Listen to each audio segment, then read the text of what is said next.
Muy buenas, mi nombre es Farid Rivas. Y mi nombre es Rina Valladares.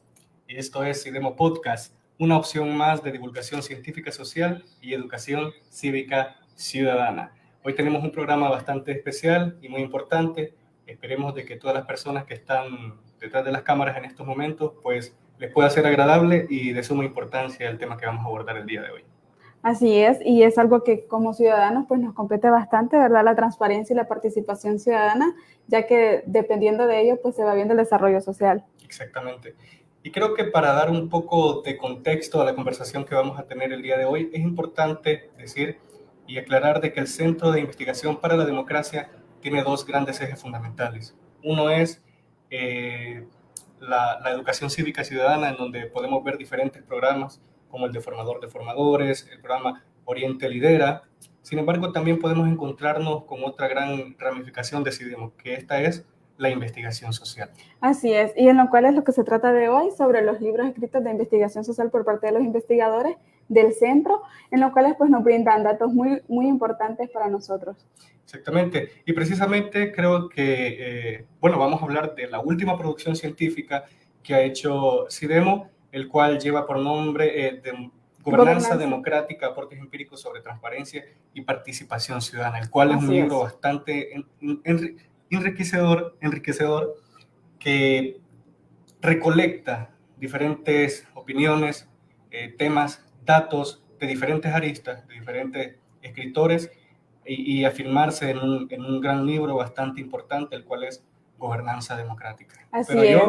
Nosotros no podríamos extendernos mucho más aparte de eso, y para eso tenemos un invitado bastante especial en este día, quien es el maestro Adam Mendoza, quien es especialista en monitoreo, evaluación y aprendizaje del Centro de Investigación para la Democracia. Maestro. Bienvenido. Muchas gracias por la invitación, un placer estar acá con ustedes. Muy bien, para dar inicio a esta pequeña tertulia o entrevista, como usted le quiere llamar, para compartir la información, pues que nos hable un poco acerca de su rol. Pues yo he tenido muchos roles en CIDEMO. Cuando producimos el libro, estaba en el cargo de investigador especializado en el área de transparencia y participación ciudadana. Pero en el marco de poder apoyar aún más los esfuerzos que se están realizando de intervención social por parte de CIDEMO, ahora me desempeño en la actividad MED, que consiste en el monitoreo, la evaluación y el aprendizaje que se está desarrollando a través ya de 4 años de que el proyecto tiene funcionamiento. Muy bien. Dentro de esto que está realizado y ahora el libro de Gobernanza Democrática, ¿por qué nace este libro? ¿De dónde sale esta creación de este libro?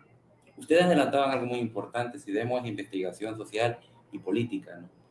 Y estamos tratando de convertirnos en el primer gran think tank de la región oriental del país. ¿Y por qué le doy énfasis al primer? Porque casi todo se concentra en la ciudad capital, en San Salvador. Las grandes organizaciones de sociedad civil y los grandes tanques de pensamiento están alojados. CIDEMO Podcast. CIDEMO viene siendo el elemento o el centro de investigación disruptor que promueve investigación social desde la región oriental del país. ¿Y por qué es significativo esto? Porque las desigualdades sociales son más hirientes en Oriente. Así es. La migración de Oriente es comparable con toda la migración del país. Los datos reflejan eso. Solo vale un elemento importante para contextualizar lo que estamos haciendo. En ese sentido, creo importante mencionar que el CIDEMO realiza una función enteramente valiosa porque está generando producción editorial y académica desde Oriente. Y ese desde la región oriental, para mí tiene una connotación muy significativa. Claro que sí, creo que es bastante importante que como región, porque no vamos representando simplemente a San Miguel, ¿verdad? Sino a la región oriental en este caso, y creo de que sí es bastante importante el hecho de poder hacer ya producciones científicas y apoyar o, bueno, poner de nuestra parte, ¿verdad? Para seguir contribuyendo al crecimiento cívico ciudadano, a la educación cívica y claro que sí, a la producción de ciencia social. Me atrevo, ¿puedo hacerles una pregunta? Claro que Disculpe que cambie el rol. ¿Cuántos libros han leído ustedes en su proceso de formación académica, que sean de autores nacionales o que sean de Oriente? Muy poco. Prácticamente los únicos que uno lee en eso son de poesía, de literatura, pero no así Pero de son temas. mexicanos. Son mexicanos, no en sí Y si de lees un salvadoreño, es de una universidad de la capital. la capital. Entonces, ahí quiero dimensionar el valor de lo que está haciendo Cidemo. Y se ve tan reflejado en la labor de Cidemo, ya que pues esto ha iniciado en Oriente, pero ha llegado a oídos de Occidente y de la zona central del país. O sea, cuando realmente se basaba en la zona oriental, pero como todos somos parte de la sociedad, pues a todos nos acaparata los temas y lo que lleva Cidemo en su trabajo, ¿no? Así es. Bueno, pero ahora ya un poco, ¿verdad? Haciendo la inducción, le podemos llamar, ¿qué es gobernanza democrática? ¿Qué es el libro? Esa es una excelente pregunta. ¿Qué es el libro? Yo diría que es un esfuerzo colectivo de un conjunto de investigadores jóvenes, porque son investigadores que están, digamos, en sus primeras publicaciones, en el proceso de crecimiento como investigadores para constituirse en profesionales con prestigio en esta área, que hacen un esfuerzo de reflexión crítica y recopilación de datos empíricos acerca de cómo funciona la democracia en el país y cómo se ejerce el gobierno a partir de esto. En ese sentido, el libro evalúa varios elementos que forman parte del sistema político democrático que se instauró en el país a partir de lo que es los acuerdos de paz. Yo soy muy defensor de eso, yo creo que sí, que el sistema político se funda, de hecho yo diría se fundó ahí, la democracia se fundó ahí, porque permitió un acuerdo entre actores políticos inexorablemente enemigos, ¿no? Que estableció las bases de la república y que nos ha permitido la alternancia en el poder de ya 3 partidos políticos diferentes. Eso en términos de la evaluación de lo que constituyen el funcionamiento de las democracias, habla de que vamos por el camino correcto. Si tú revisas para atrás, lo que había eran golpes militares, así es, golpes de Estado, guerras. Entonces, creo que el valor de la democracia, hasta como decía Churchill, ¿no? Hasta que ahora sabemos es la mejor forma de gobierno que la humanidad ha parido y por ende hay que cuidarla. Este libro es eso, es la defensa de la democracia, pero con una visión de modernización. Es decir, vos tenés 2 formas de visualizar la democracia, ¿no? La vertical, que es la tradicional, que es la que constituye la alternancia en el poder, que se respete lo que manifestaba Schumpeter, ¿no? Que era lo valioso de las democracias, que es la competencia de las élites, que se respeten los resultados electorales, que se cumplan las condiciones de Dahl, ¿no? Las famosas 6 condiciones de Dahl. Es decir, pero este libro ya prioriza el avance de la modernización, que no es más que la transparencia y la participación ciudadana. Esa es la visión horizontal del proceso democrático. Y yo diría el elemento más difícil de conciliar dentro de un ejercicio de gobernanza, porque la transparencia supone gobierno abierto, supone que se vuelvan diáfanos los recursos del Estado, dónde están invertidos, a quiénes se han contratado. Es decir, que el pueblo tenga y se le respete el derecho de acceso a la información pública. Y el mismo Kant decía previamente que cuando el derecho se niega, se está vulnerando al ciudadano. Entonces, el libro en sí, creo yo, es un valioso elemento aportativo de datos empíricos sobre la situación de la transparencia y también analiza algún mal endémico de las democracias latinoamericanas, que es la corrupción pública. Así excelente. Maestro, bueno, después de esta instauración de la democracia, como bien usted lo decía, digamos que después de la firma de los acuerdos de paz, para la construcción de una gobernanza que esté llena de democracia, una gobernabilidad democrática, ¿cuáles cree usted que han sido, digamos, los mayores retos para llegar hasta este punto, digamos? Hay un autor español que se llama Manuel Castel, muy famoso, muy emblemático como sociólogo, que dice que la corrupción pública es el equivalente a la dictadura del siglo XX como enemigos para la instalación de la democracia. El siglo XX se caracterizó, para poner en contexto, a Latinoamérica en particular, por el desbalance o la imposibilidad de los gobiernos de sostenerse a través de regímenes democráticos.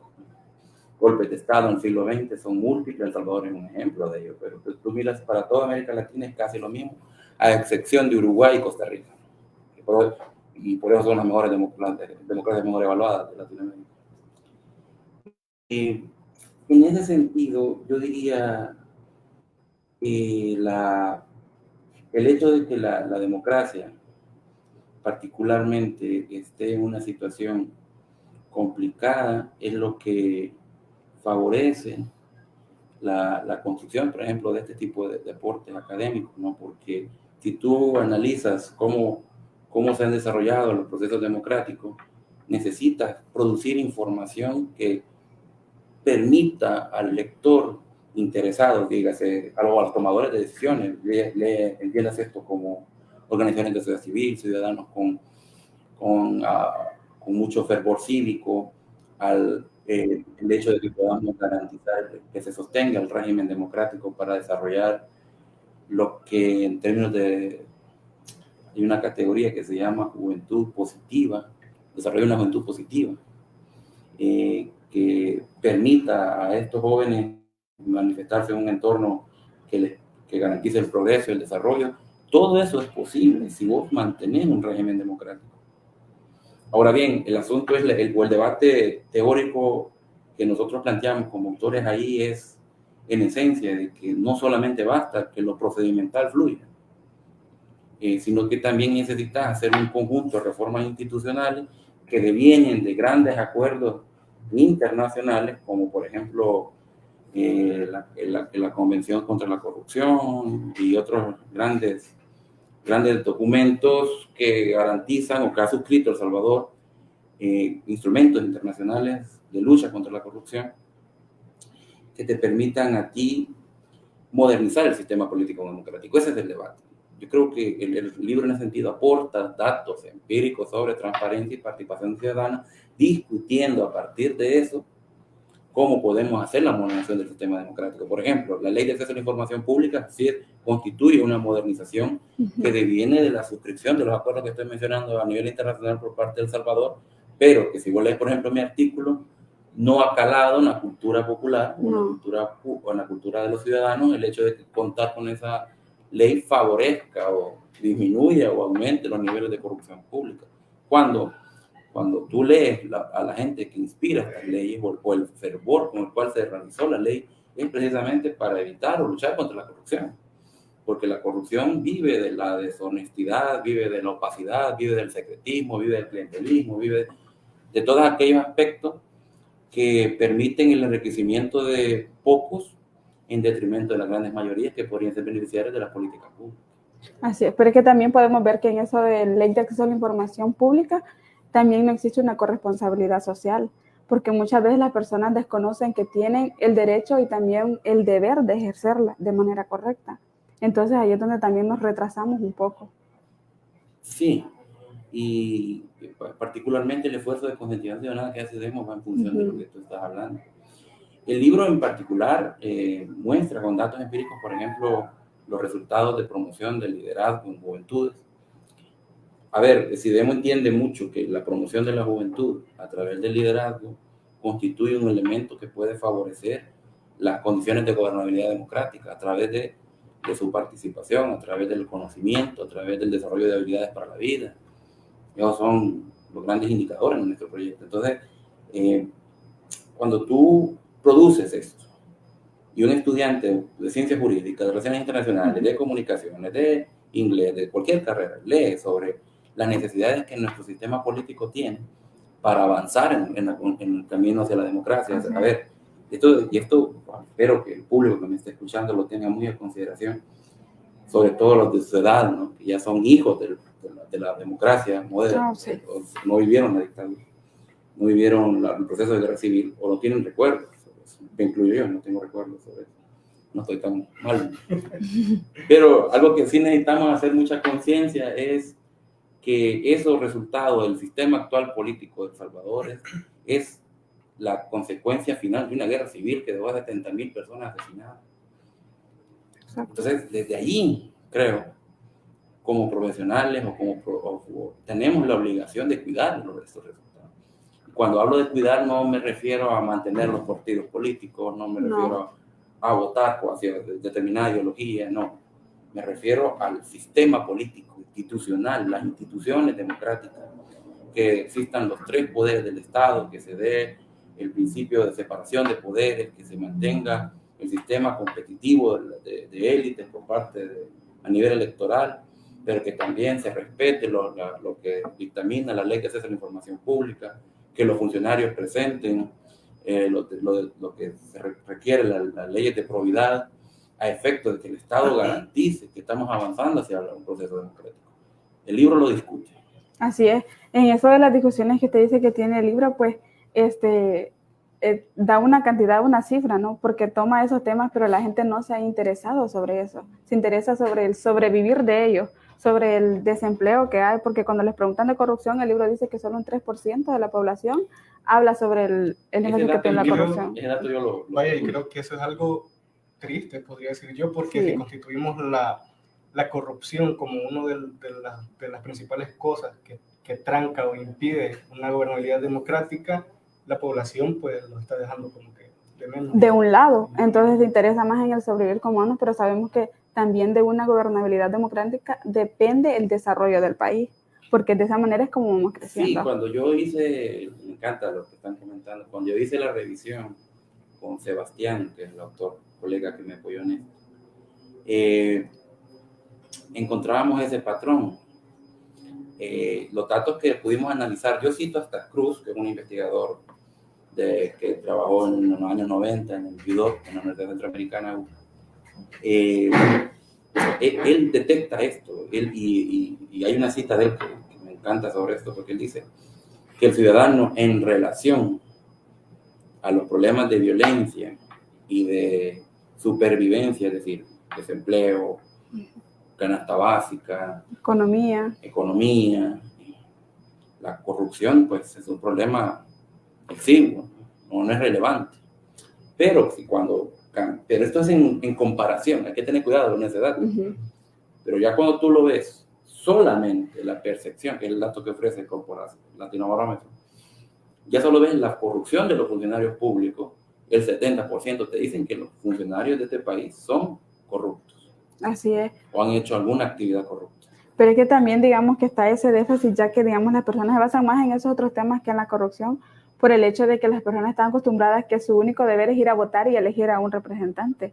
Pero no se ponen a pensar que sus deberes como ciudadanos van más allá de dar un voto, sino que estar participando, o sea, la participación ciudadana en otros ámbitos.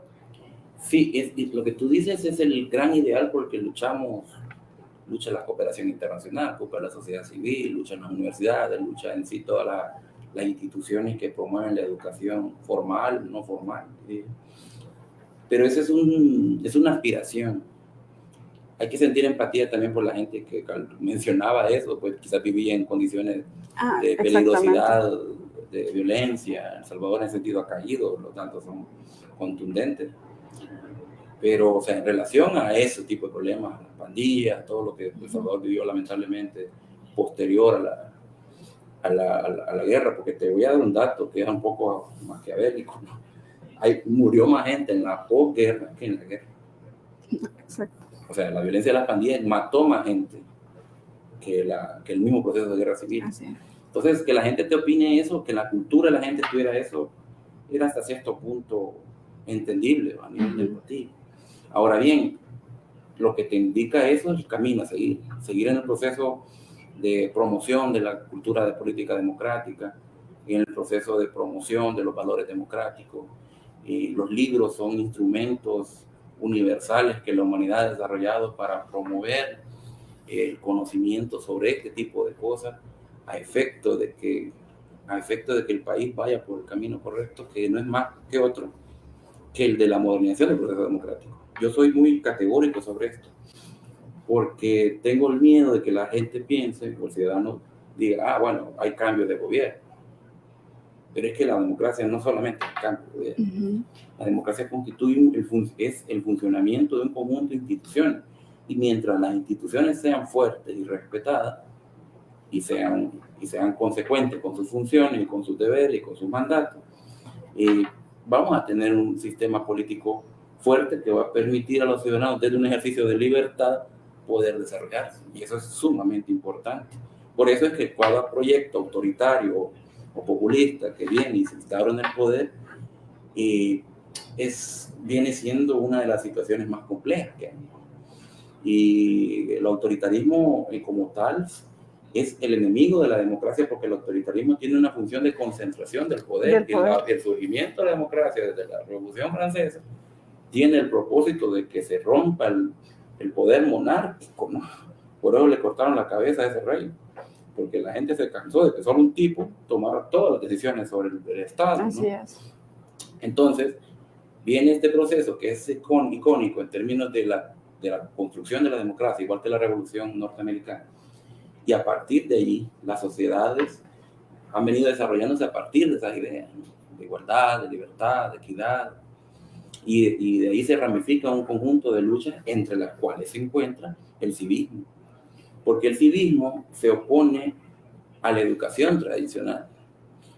Ocurre que tú estudias 15 años en el sistema privado o público de educación en El Salvador, pero no se lee de ahí con valores democráticos. No. En los datos que propongo en mi artículo, y hay varios autores también que lo citan, según creo que es la POP, los estudios de la POP, promueven de que el 40% de los ciudadanos aceptan un régimen autoritario si éste resuelve sus problemas.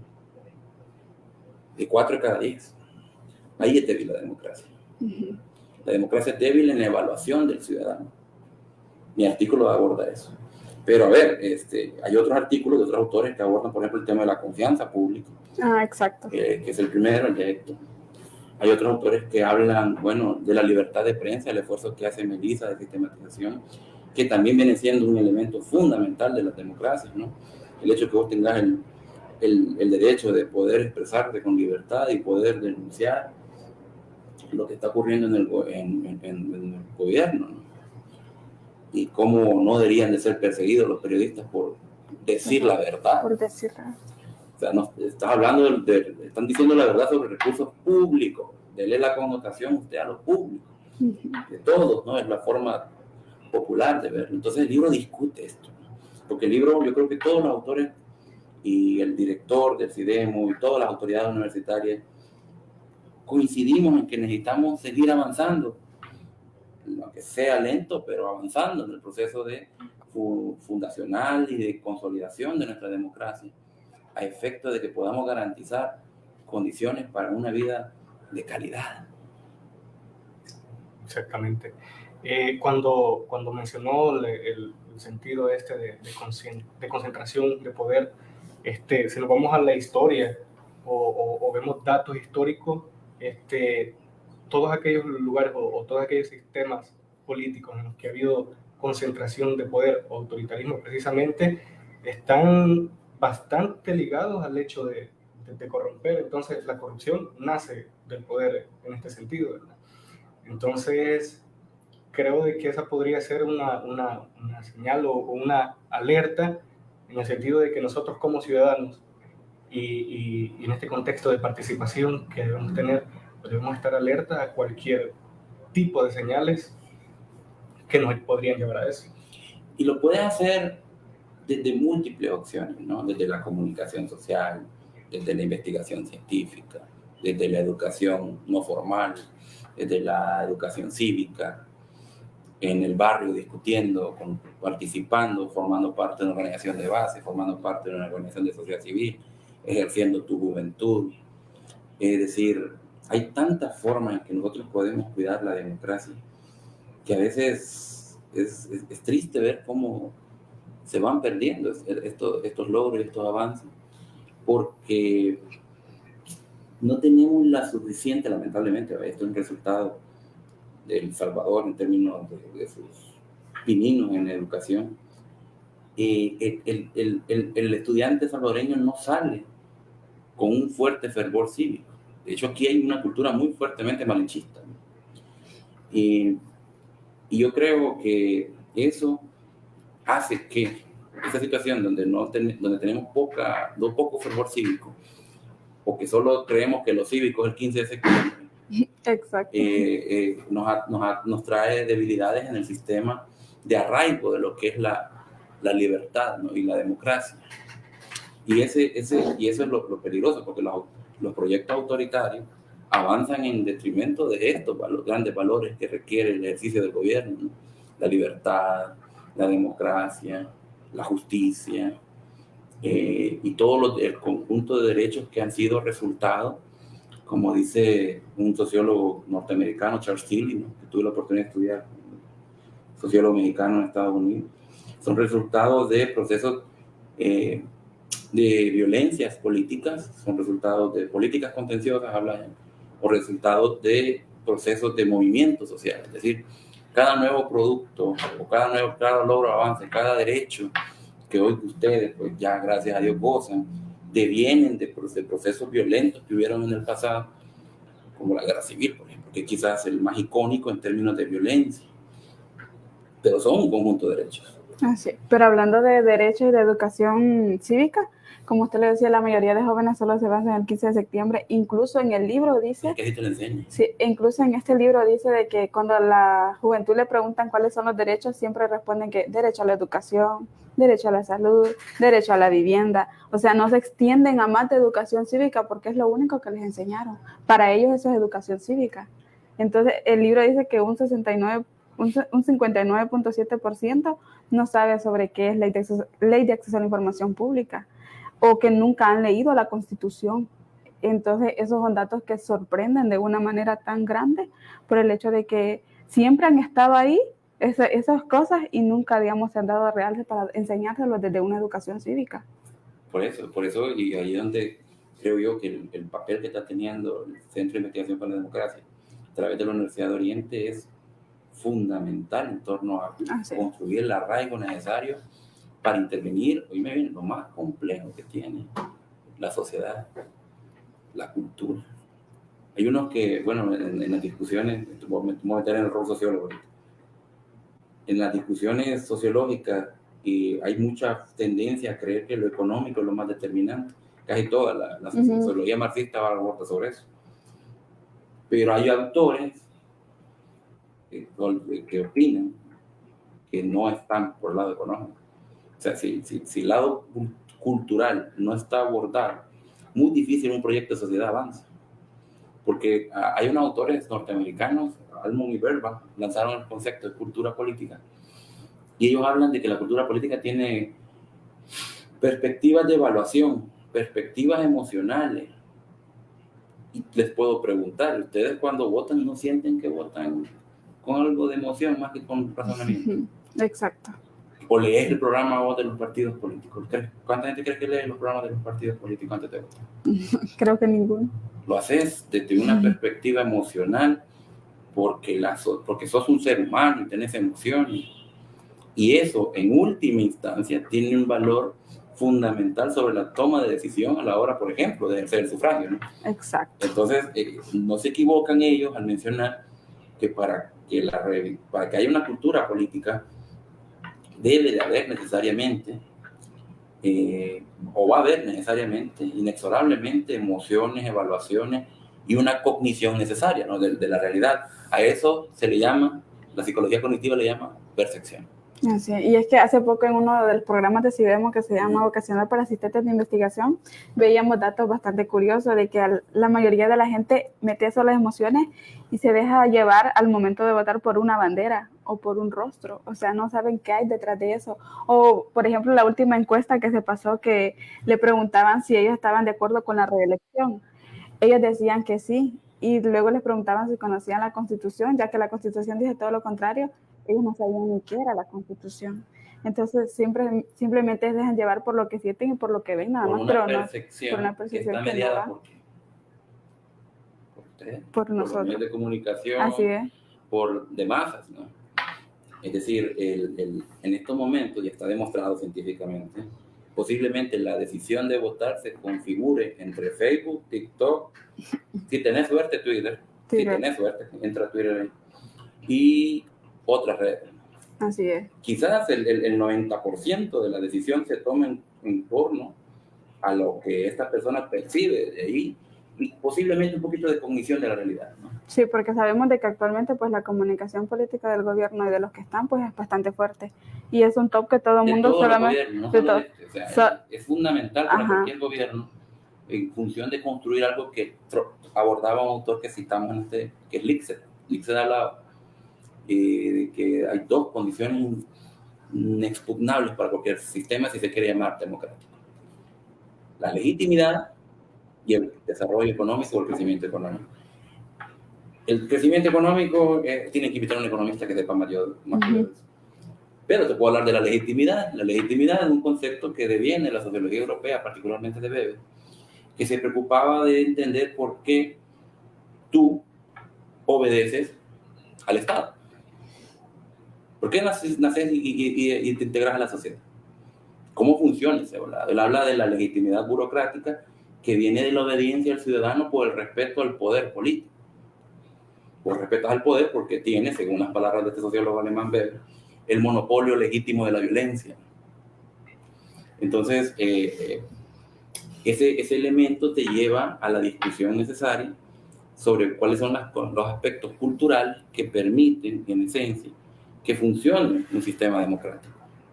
Entonces, como entendemos y le damos un valor a la legitimidad, es que necesitamos de manera, pero realmente importante, el civismo. Ahí viene la importancia del civismo, porque el civismo es un conjunto de prácticas y de valores, entiéndase práctica por lo que hace la persona y los valores por lo que comprende la persona, que defienden la forma de gobierno que permite la convivencia, el desarrollo y el progreso de las naciones, que es la democracia.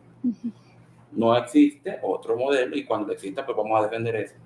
Pero hasta el momento, el invento de los atenienses es lo que domina. Entonces, esta democracia, para que subsista, debe reunir, entre otras cosas, aspectos culturales. Mi artículo aborda eso.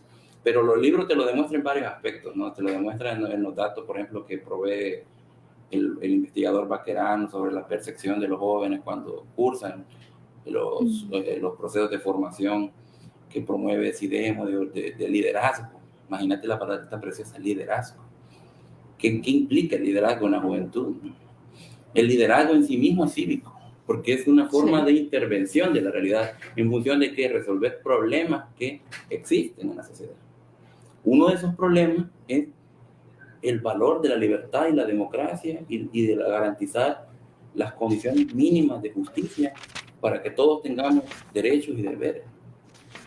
Entonces, te lo planteo bastante simple, pero esto es un tema que a la humanidad le ha costado cientos de años y seguimos caminando en torno a eso. Y vamos a seguir caminando, porque creo yo de que, al menos en el aspecto de la cultura, es una de las cosas que quizás más difícilmente tienen un progreso, un cambio. Por ejemplo, al menos digo yo que el hecho de quitarnos esa costumbre de tirar la basura a la calle nos va a costar muchos años, quizás, hasta que podamos tener ese tipo de conciencia. Mira, y tienes dos caminos para eso, y ese es el problema. Hay un país, voy a resolver el nombre del país, que sancionó fuertemente eso y lo curó, lo de tirar basura en los parques. Está en Asia el país, lugar de tarea, busquen. Aquí el asunto es que esa forma de acabar con el problema va en contra de tu libertad, va en detrimento de tu libertad, pero porque te están quitando la decisión de dejar de tirar basura, ¿no? Entonces eso va afianzando sistemas cada vez más coercitivos que van privando las libertades individuales y que a la postre derivan en regímenes autoritarios que casi siempre terminan en fracasos de proyectos de sociedad a nivel económico, social, cultural, estético, social, familiar. Entonces, por ejemplo, ¿cuál es el gran resultado a nivel social de El Salvador de la guerra civil? Uno de los flujos más fuertes de migración que ha tenido y que separó familias. Y los psicólogos han demostrado que la ausencia es casi irreparable para un niño. Entonces, por darte datos, yo te podría dar datos enteros sobre las implicaciones de la migración y de otras cosas, de la violencia, de la desigualdad, de la baja calidad educativa. Entonces, a ver, pero lo que tenemos que concordar es que todos estos problemas que te acabo de mencionar solo son posibles de resolver desde la democracia. Sí. Desde la gobernanza democrática y desde la promoción de la transparencia y la participación ciudadana, porque el ciudadano, si es parte de y se implica en todo lo que es el desarrollo de su comunidad o de la región o del país como tal, esto va a generar las condiciones necesarias para que los gobiernos sientan la necesidad, porque culturalmente el político latinoamericano, no hablemos de El Salvador, culturalmente el político latinoamericano tiende a la corrupción, porque los niveles de discrecionalidad para tomar decisiones dentro del Estado son bastante flexibles. Y por eso es que se evalúa esto, y por eso es que hay índices de democracia. Hay una democracia con alta calidad, una de baja calidad. Morlino, por ejemplo, denomina la democracia salvadoreña en sus estudios como de baja calidad, o de calidad inferior, le llaman, es la categoría que usa. Otros te hablan de híbrido, depende de la fuente, ¿no? Pero en última instancia te están señalando que los países que tienen sistemas de transparencia, de probidad y de ética pública bastante institucionalizados y que se respetan, tienden a ser las democracias más fortalecidas de la región. Lo dije ya: Uruguay, Chile y Costa Rica. Bueno, esperemos vayamos por ese camino. Y en tanto vayamos encontrándonos con problemas que hasta cierto punto amenacen la democracia y con ello la transparencia y la participación ciudadana, creo que es importante que tanques de pensamiento, como lo mencionaba el licenciado al principio, sigan produciendo ciencia social, sigamos en este camino de la promoción de la educación cívica ciudadana para que los golpes que surjan o dependan de estas problemáticas pues no nos peguen tan fuerte, ¿verdad? En este sentido, le agradecemos, licenciado, por su valioso aporte en el libro, como también en esta plática que hemos tenido el día de hoy. Muchas gracias por la oportunidad. Si me permitís, quisiera cerrar mi participación agradeciendo a las autoridades de la Universidad de Oriente, al señor rector, que escribe los agradecimientos de este libro, al señor vicerrector, a la señora vicerrectora académica, a los profesores, a toda la comunidad en general universitaria, y también agradecer a nuestro cooperante, ¿no? a USAID, El Salvador, por permitirnos y financiar estos esfuerzos que tienen un propósito altamente noble de mantener nuestra democracia. Particularmente quiero agradecer al director del CIDEMO, maestro Rodolfo Mejía Dietrich, por su liderazgo y por estar coadyuvando a CIDEMO hacia la producción académica que yo recuerden la pregunta que les hice: ¿cuántos salvadoreños han leído en su proceso de formación? Eso, de ahí ya puedes tener un punto de partida de la extraordinariamente valioso que es este esfuerzo, y no lo digo porque yo sea parte. Si yo estuviera afuera y estuviera viendo que la UNIMO está produciendo libros, yo sentiría mucho orgullo hacia eso, porque están rompiendo el paradigma de que toda la información tiene que ser eurocéntrica, ¿no? o norteamericana, que está bien, pero esos países ya están desarrollados. Nosotros queremos avanzar llegar a ese nivel, digamos, yo tengo una cátedra de democracia en la Universidad de Oriente y la mayor parte de autores son salvadoreños. Es un motivo de orgullo. Así es. Porque hemos avanzado en ciencia, hemos avanzado en conocimiento. Así que yo me despido agradeciendo la oportunidad, agradeciendo con mucha humildad este esfuerzo a efecto de que, y valga, espero que las personas que puedan leer este esfuerzo. Pueden empezar por el capítulo 9, por cierto. No, broma. Pero sí, espero que sirva y contribuya a la comprensión y a la modernización de nuestro sistema democrático. Muchísimas gracias, Juan. Nombre a usted Gracias por su tiempo. por asistir, claro que sí, y nosotros también como presentadores seguimos extendiendo el agradecimiento al cooperante USAID, también a la Universidad de Oriente, el Centro de Investigación para la Democracia, por hacer esto bastante posible. Entonces, esto ha sido la entrevista. Así es, esto es todo por la entrevista, pero no se vayan porque la verdad que vamos a hacer una pequeñita pausa para seguir con la cápsula informativa. Muchas gracias. Muchas gracias.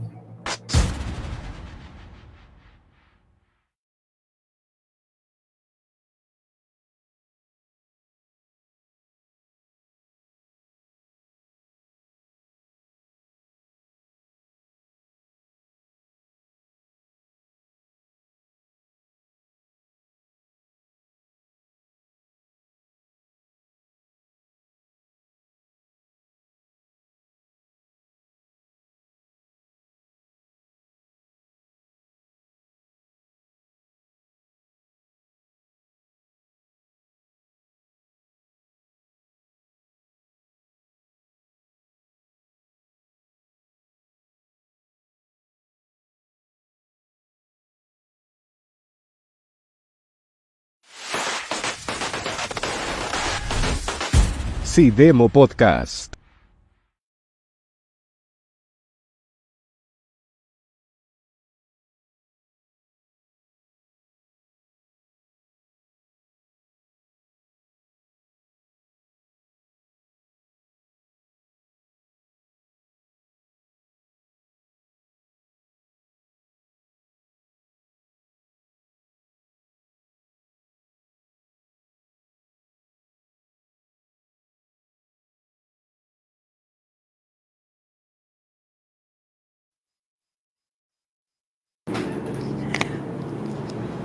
Bueno, gracias por seguir en sintonía. Vamos a una pequeña cápsula informativa en la cual les vamos a brindar datos importantes. Y es que hablábamos del libro de Gobernanza Democrática, Transparencia y Participación Ciudadana. Bueno, pero ¿cómo nace la transparencia o cómo se da? También hablábamos de la Ley de Acceso a la Información Pública, ¿verdad, Farid? Claro que sí. Creo que en este contexto creo que es importante mencionar de ahora en adelante la participación ciudadana, que es de lo que se va a tratar esta cápsula informativa. ¿Qué es la participación ciudadana, Rina? Bueno, en sí la participación ciudadana tiene un gran significado, ¿verdad? Pero nosotros en forma de contexto social podemos decir lo que participación ciudadana es involucrarse en y actuar en. Sabemos que participación ciudadana es un gran ámbito, pero digamos un ejemplo claro podría ser no solo votar. Participación ciudadana también podría ser involucrarse en el medio ambiente, pero hay algo que tenemos que recordar, que siempre debe haber una corresponsabilidad social en la cual tanto el gobierno como los ciudadanos se involucren en y en conjunto. Claro que sí. Cuando hablamos de participación ciudadana, una de las cosas más importantes que podríamos mencionar es, digamos, el derecho de acceso a la información pública. Este derecho es el que me da la facultad a mí, como ciudadano, de poder tener esta facultad, valga el pleonasmo, de poder tener participación y poder tener acceso a información que eminentemente es pública y a la cual nosotros como ciudadanos podemos tener acceso. Por ejemplo, cuánto costó la construcción de un puente en tal lugar, cuánto costó la hechura de una calle en un determinado pueblo. Entonces, todos estos datos que son de información pública, nosotros como ciudadanos tenemos ese derecho de tener acceso a esta información y poder saberlo para muchísimas razones. Por ejemplo, yo soy un estudiante de educación básica y estoy haciendo una investigación sobre las enfermedades del estómago en el 2022, ¿verdad? Entonces yo necesito esta información, yo voy a una unidad de salud, me dirijo con la unidad de acceso a la información pública y pido esta información y puedo hacer mi investigación.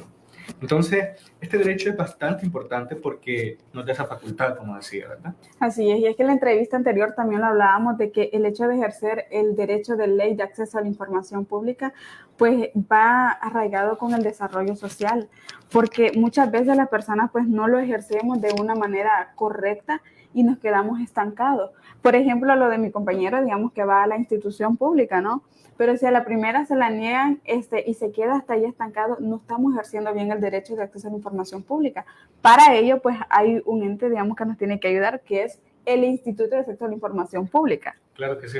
Pero antes de hablar del instituto, tenemos que hablar de la Ley de Acceso a la Información Pública, que es el sustento jurídico de este derecho, el cual es institucionalizado por el Instituto de Acceso a la Información Pública. Entonces tenemos dos cosas ahí que nos respaldan a nosotros para ser participativos, para pedir información si la queremos. Y esta es la Ley de Acceso a la Información Pública y el Instituto de Acceso a la Información Pública. Este instituto es el garante y el que se encarga de que esta ley de acceso a la información pues se haga de manera correcta, que si nosotros vamos a pedir información, pues nos la den en el tiempo determinado y la información que nosotros hemos pedido. Así es, pero este instituto no solamente es con respecto al ente que nos tiene que dar la información, sino también para los ciudadanos, ya que nosotros los ciudadanos pues a veces no sabemos la manera correcta de pedir la información y el instituto pues está apto para corregirnos y para ayudarnos en eso. Recordar también que esta ley pues está vigente desde el 2011. Claro que sí, el instituto nos da la facultad a nosotros, nos da las suficientes herramientas para poder tener acceso a este derecho. Por ejemplo, ahí se constituye, ¿verdad?, el proceso de cómo pedir información, el cual podríamos mencionar ahorita. Usted llena una solicitud de acceso a la información, la lleva a esta institución pública de la cual usted quiere información. Ahí, en esa institución, digamos, podría ser la alcaldía. En esta alcaldía debería haber una unidad de acceso a la información pública y con ella un oficial de acceso a la información. Entonces nosotros vamos a esta unidad de acceso a la información, pedimos lo que queremos, esta unidad de acceso a la información lo lleva al departamento pertinente, es decir, de que si nosotros queremos un presupuesto, digamos, o a qué empresas se compraron los materiales para la realización, digamos, de un puente, pues esta solicitud de acceso a la información va a pasar, me imagino yo, quiero pensar, al departamento de compras y contrataciones de la alcaldía. Entonces, este oficial lo lleva ahí, este departamento figura la información que nosotros queremos, vuelve a la unidad de acceso a la información en al menos 5 días, si no me equivoco, y de esta manera nos llaman por teléfono, nos cae un correo o nos dicen que ya podemos ir a traer la información que nosotros estamos buscando. Y de esa manera pues estaríamos ejerciendo dos derechos y haciéndolo como deberes: participación ciudadana y también contando con el derecho de ley de acceso a la información pública. Y abonando la transparencia también que debe de haber en las instituciones, ¿verdad? Porque nosotros al pedir información y al darnos cuenta de cómo se están llevando los fondos públicos, pues también estamos viendo los actos de transparencia que tiene el gobierno actual o cualquier institución pública como lo puede ser la clínica, la escuela o la alcaldía. Exactamente. Si tienen preguntas sobre este tema que estamos conversando ahorita, puedes ponerla en la caja de comentarios. Nosotros tal vez después podríamos responderla ya viendo sus comentarios y pues generar este feedback o esta retroalimentación, ¿verdad? Entre todos los que están detrás de la pantalla y nosotros aquí de Sí Demo Podcast. Pero bueno, creo que eso ya va siendo todo y ya va siendo hora de terminar este vivo. Así es. Ha sido un gusto estar esta vez con ustedes y también, pues, y para más información también pueden leer el libro Gobernanza Democrática, Participación Ciudadana y Transparencia. Muchas gracias por su sintonía. Nos vemos a la próxima. Nos vemos. Sí Demo Podcast. Sí Demo Podcast. Sí Demo Podcast. Sí Demo Podcast.